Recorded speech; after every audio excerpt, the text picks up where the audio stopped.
Welkom kijkers bij een nieuwe aflevering van Aan Tafel Bij. Kleinere visjes en af en toe zat er eens een groot aan. Maar dit is vooral heel leuk om te doen. En het enthousiasme, dat is vooral het allerleukste. Beste kijkers van Aan Tafel, wij zijn vandaag te gast bij natuurboerderij Ondersteboven. En we zitten in de stierenstal, althans de voormalige stierenstal. Als ik me dat zo voorstel dat hier van die grote beesten stonden, dan krijg je een ander gevoel bij. Mijn gast is werkzaam bij de Stichting Landschapsbeheer Zeeland. En ik moet eerlijk zijn, ik maak me er denk ik wel de schuldig aan, maar ik denk heel veel van u ook. Wij nemen het allemaal maar voor lief dat het landschap eruit ziet zoals het eruit ziet. Maar dat is natuurlijk niet zo, want dat vergt onderhoud. En deze club die doet daar wat aan. Evie van Brakel, welkom. Jij bent van de Stichting Landschapsbeheer Zeeland, hè? Kun jij het werk van de stichting in een paar zinnen samenvatten? Wat doen jullie? Ja, natuurlijk. Dus allereerst bedankt voor de uitnodiging. Graag gedaan. Fijn dat je hier bent. En wat mag vertellen over de club waar ik heel graag werk.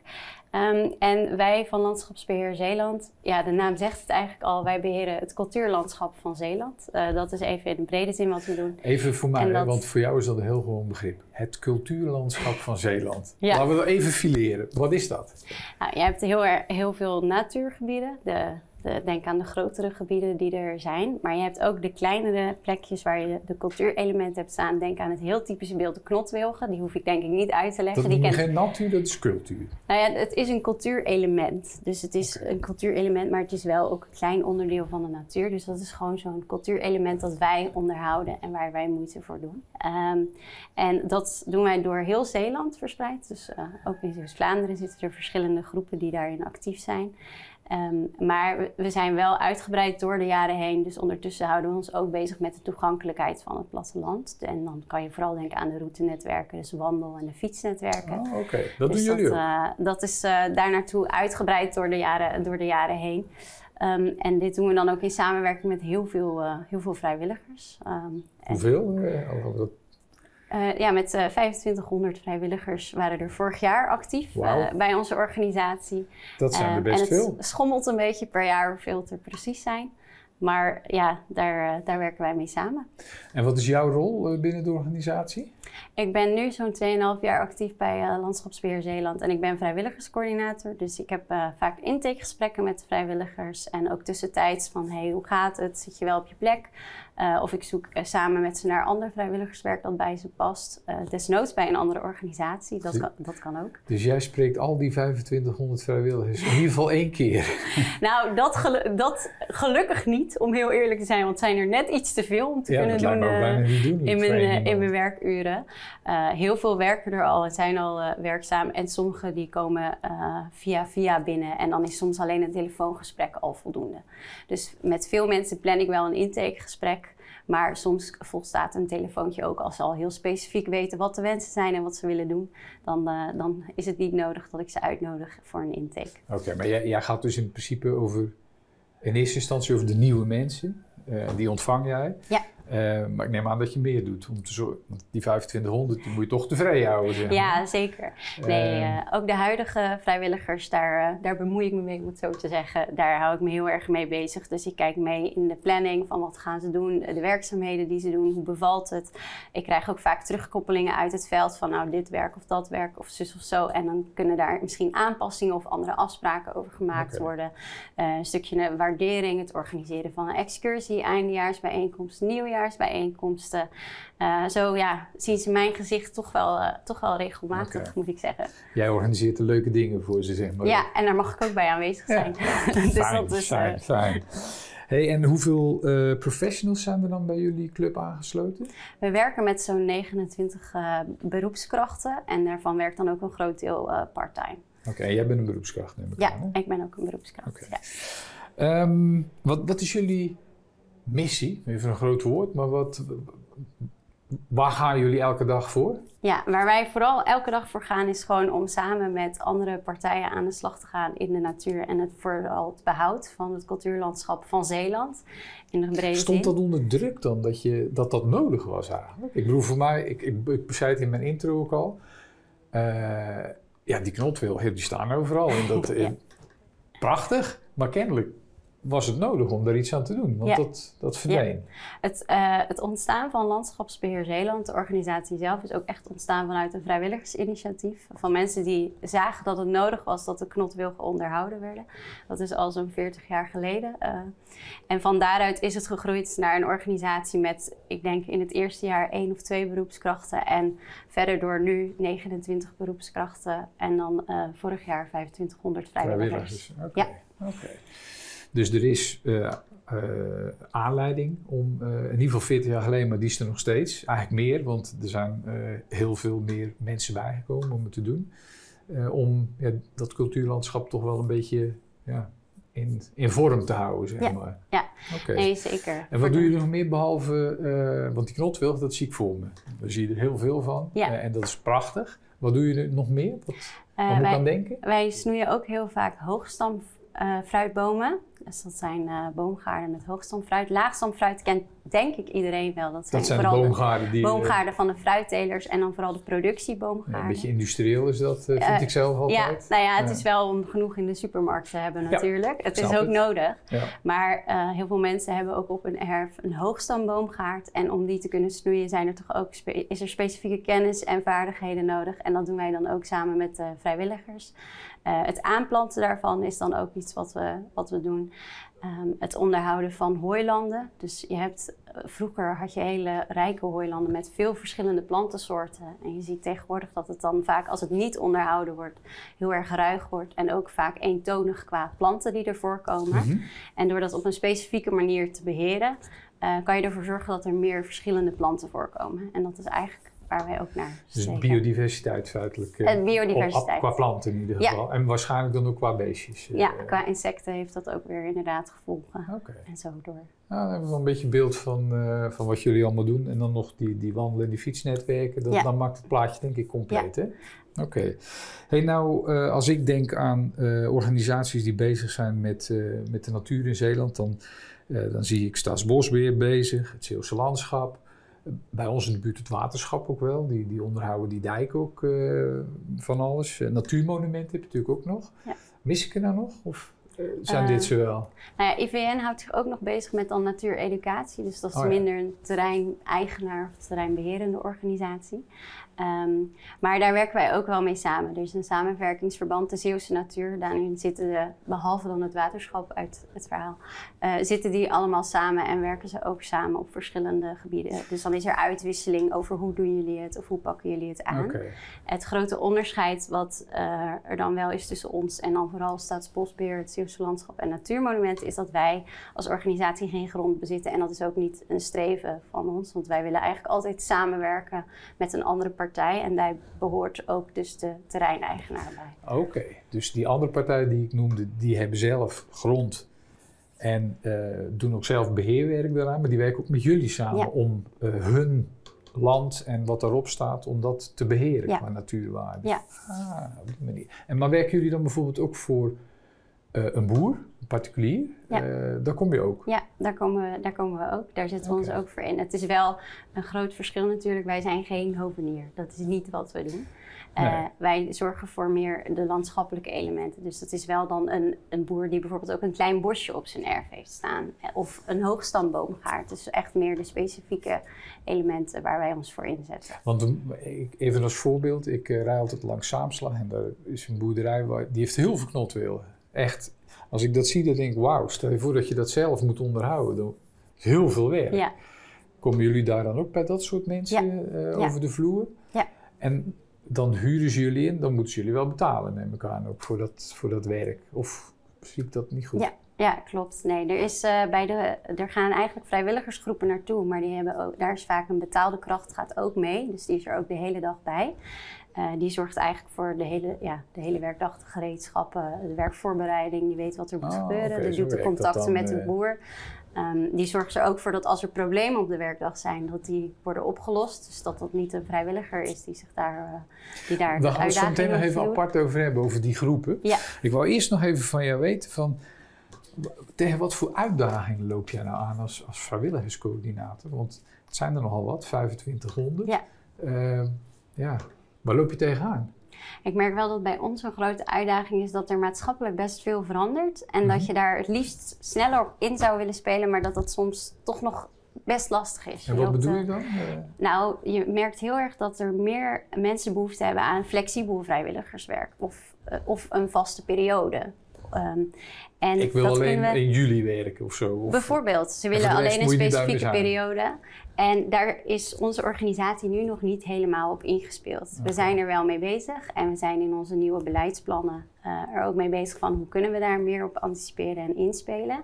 Maar ik werk wel voor mijn functie binnen de organisatie dat is een uitdaging is waar ik mee aan het worstelen ben zelfs op dit moment. Maar dan ben je niet de enige, want dat geldt natuurlijk voor heel veel vrijwilligers die in allerlei sectoren. Ja. Die denken van nou, nee, ik ga niet door totdat ik een lintje krijg dat ik de 30 jaar of 40 jaar hetzelfde werk heb gedaan. Ik wil een project doen en daarna ga ik iets anders leuks doen. Zoiets, hè? Ja. Ja, ik snap wel het punt. Met welk project ben je heel blij en heel tevreden? Ik herinner me nog goed, mijn allereerste werkdag ging ik mee het veld in. Met dus ook zo'n vrijwilligersgroep die ging knotten.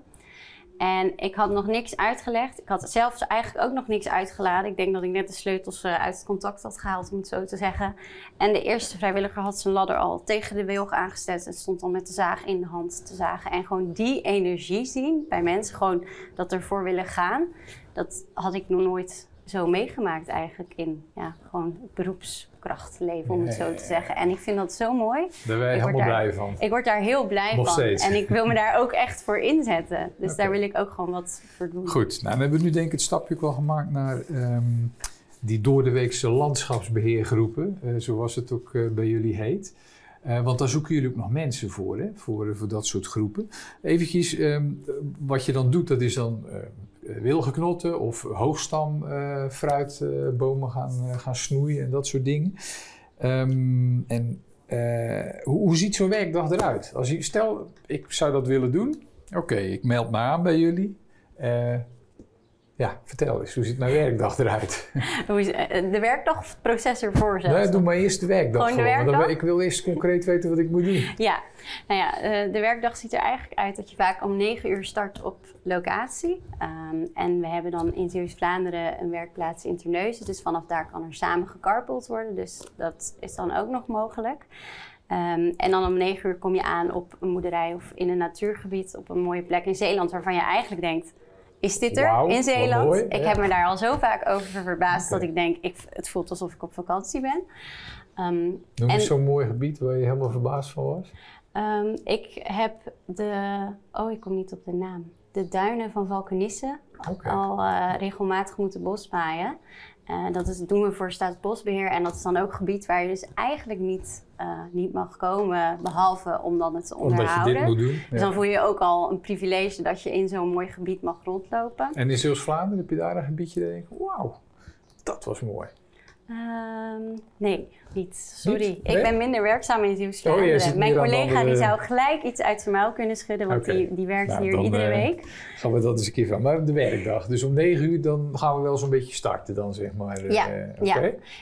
Dan geeft de voorman die mee is, dus de beroepskracht van onze organisatie die mee is, die geeft dan even instructies van wat moet er nu gebeuren op dit erf, wat gaan we doen. Want het kan zijn dat er verschillende dingen moeten gebeuren. Ook soms op verschillende plekken op een terrein of in een natuurgebied. En dan gaat de groep eigenlijk aan de slag. Kan ik een voorkeur uitspreken? Dus stel dat je op dat terrein, je moet knotten en een ander die moet maaien en weer, je hebt verschillende werkzaamheden. Ja. En ik heb echt, knotten dat is niet zo mijn ding. Ik doe liever eigenlijk dat maaien. Ja. Kan ik dat dan zeggen? Nu zal knotten en maaien niet in hetzelfde seizoen gebeuren, maar je kan altijd je voorkeur uitspreken. Dus er zijn ook mensen die zeggen, ik sta bijvoorbeeld niet graag op de ladder, dat kan ook. Maar er zijn mensen die zeggen, ik zaag wel graag. Dus die zagen dan soms het hout dat van de knotwilg al komt, wat kleiner. Of die helpen met de takken opruimen. En zo kan iedereen doen wat hij leuk vindt. Dus stel, de fruitbomen snoeien, dat vind jij heel leuk. Maar je wil niet de hoogste boom in, dan kan de hoogste boom iemand doen die het juist heel erg leuk vindt om met een positioneringssysteem in die boom te klimmen. Ja. Dus zo is er eigenlijk altijd wel iets wat bij iemand past. En dat is ook het belangrijkste wat de voorman meegeeft. Je doet dingen op je eigen tempo. Dus het is niet dat je buurman zoveel knottenwilgen heeft gedaan dat jij je ook gedwongen moet voelen om zoveel knottenwilgen te doen. Of je wordt niet afgerekend. Nee, je wordt niet afgerekend erop. Het gaat er eerder om de kwaliteit en hoe je het doet en hoe pak je dat dan het beste aan. Okay. Maar je wordt niet eind van de dag afgerekend omdat het niet genoeg knottenwilgen zijn geknot. Nee, zeker niet. Helder. En materialen, moet ik die zelf meenemen of wordt daarin voorzien? Daar wordt in voorzien. Dus de beroepskracht zorgt aan het begin van de dag dat alle materialen mee zijn die nodig zijn voor die dag. Die zorgt dan dus ook dat iedereen weet hoe ze het moeten gebruiken. Of die geeft daar uitleg over als dat verder nodig is. En dan ga je in groepsverband van vaak zo'n tussen 5 à 8 mensen, mede-vrijwilligers, ga je aan de slag. En zo ontmoeten mensen elkaar dan ook die je eigenlijk niet snel tegen zou komen. Oké, en dan even de werkdag, want om 9 uur begin ik. En is het dan tot 5 uur doorbuffelen of hoe ziet dat eruit? Hoe werkt het? Nou, gelukkig zijn er sowieso ook gewoon pauzes. Je hoeft niet tot 5 uur door te gaan. Ja. Nee, er is een pauze meestal rond 9:30. Nu ga ik er niet natuurlijk op vastpinnen, want sommige werkdagen lopen gewoon wat anders. Maar gemiddeld genomen even een koffiebreak, is er dan een koffiepauze van een half uur. Als je op een mooie boerderij als deze boerderij komt, dan kan het nog zijn dat de eigenaar komt met koffie, thee en nog koeken meeneemt. Dat gebeurt ook vaker. Fijn. Dan is er rond 12:30 is er vaak een lunchmoment. En de werkdag die eindigt vaak rond 3 uur. Is de werkdag weer en dan ga je weer terug naar het waar je vandaan komt of naar het punt waar je van vertrokken bent. Mee kan rijden, ja. Hoeveel mensen zoeken jullie nog voor dit soort? Of heb je eigenlijk een permanente vraag naar mensen? We hebben eigenlijk permanente vraag naar mensen, omdat we merken dat mensen het moet passen. En ik vind het belangrijk dat mensen wel een proefdag meedraaien en er dan ook zelf achter kunnen komen of het wel of niet bij ze past. Ja. Dus om nu te zeggen van ik zoek 5 mensen, dat vind ik te kort door de bocht. Omdat je natuurlijk het altijd moet aftasten, het werk. En omdat er ook heel veel verschillende werkzaamheden te doen zijn. Dus er is altijd wel iets wat ik kan doen. En waar kunnen ze zich melden? Ze kunnen zich melden op onze website. Ik hoop dat je die ergens in de die laten we straks even zien. Mooi. Ja. En eventueel een telefoonnummer erbij kunnen we ook neerzetten. Dus, en het e-mailadres dat we hebben besproken. Dus dan heeft het geen zin om het helemaal uit te spellen natuurlijk. Nee, dan gaan we dat eronder zitten. Hey, nog even heel kort dat wandelnetwerk, want daar had je het ook nog over. Daar zoeken jullie ook nog wel mensen voor, begreep ik. Wat houdt dat in? Fietsknooppunten, dat ken ik. Wandelknooppunten ken ik ook. Is dat hetgeen wat jullie dan... En daar onderhouden jullie die paden daadwerkelijk. Is dat wat gebeurt? Voor het wandelnetwerk zorgen wij eigenlijk dat het netwerk er ook goed ligt. Dus dat de paden kloppen, als de infrastructuur verandert, dat de route ook weer verandert. We zorgen dat de palen en de bordjes, dus dat die er zijn en ook blijven. We merken bijvoorbeeld zeker in het maaiseizoen dat er toch nog wel eens een paaltje wordt meegenomen. Dus dat er een nieuwe geplaatst moet worden. Dus jullie lopen dat dan na, zeg maar? Ook, dus we hebben voor het wandelnetwerk zijn er controlevrijwilligers en herstelvrijwilligers. Nou, de naam zegt het eigenlijk al, maar een controlevrijwilliger die heeft een eigen gebiedje, vaak in de buurt van zijn woonplaats. Daar loopt hij de ronde een aantal keer per jaar om te controleren, klopt alles nog wel? Is alles nog duidelijk? Ontbreken er ergens bordjes? Moeten er ergens kleine snoeiwerkzaamheden gebeuren? En de herstelvrijwilligers die gaan dan door heel Zeeuws-Vlaanderen in dit geval op pad. Aan de slag. Ja, en aan de slag om de problemen waar de controlevrijwilligers tegenaan liepen te herstellen en het op te lossen. En waar zitten de gaten, zeg maar, qua vrijwilligers bij het wandelnetwerk? Of zitten er... Heb je wel genoeg ook op dit? Voor de herstelvrijwilligers is er zeker ruimte voor nieuwe vrijwilligers. Die kunnen zich dan weer aanmelden op wat we straks laten zien. Aanpakken. Oké. Ik wil je hartstikke bedanken voor je enthousiaste verhaal.